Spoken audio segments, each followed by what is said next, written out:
Ən birinci qardaşlara nəsihət eləmək istərdim. Ümumiyyətlə müsəlman gərək vaxtını boş keçirməsin. Elə belə oturub qardaşlarla çay içmək, nəsə söhbət eləmək olar, amma həmişə düzgün deyil. Xüsusən o məclislərdə ki, elm məclisi deyil, elmdən danışılmır. O məclislərdə hələ belə söz-söhbət qeyl və qal ərəbdə demiş ki, o düzgün deyil. Müsəlman gərək öz vaxtını qorusun. Ondansa həmin qardaş, həmin müsəlman getsə evdə, öz evdəkilərlə vaxt keçirsə, uşaqlarla, hətta uşaqlarla oynasa, ailəsi ilə hətta oynasa, daha savab çox qazanır. Hədisdə gəlib ki, oyunların çoxsu batildir, evdə uşaqlarla, ailə ilə oynamaqdan başqa. Hətta oynamaq, yəni bu özü ibadətdir. Və vaxt keçirmək ailə ilə ibadətdir. Ona görə belə məclislərdən uzaq olmaq lazımdır. Onlar hərdən, amma daha həmişə yox. Ona görə vaxtı həmçinin ayırmaq lazımdır ailə üçün. Ailə ilə bir yerdə olmaq lazımdır, tərbiyə eləmək lazımdır.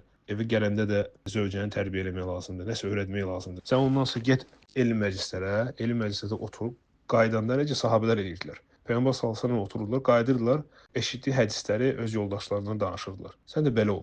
Yəni o elmi hansı ki öyrənirsən, gəl evdə danış. Həm özün təkrar edəcəksən, elm səndə bərkiyəcək, həm də evdəkilərə öyrənəcəksən. Vaxt ayır. Tərbiyə, uşaqlara, yoldaşlara.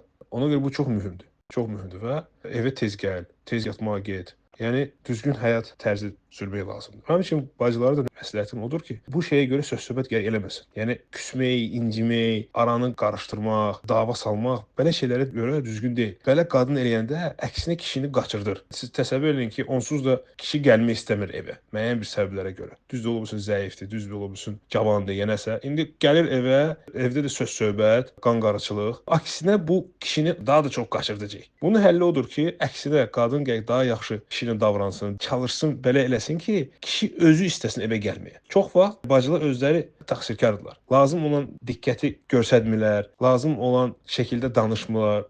Yəni ərləri necə istəyir, belə olmurlar və s.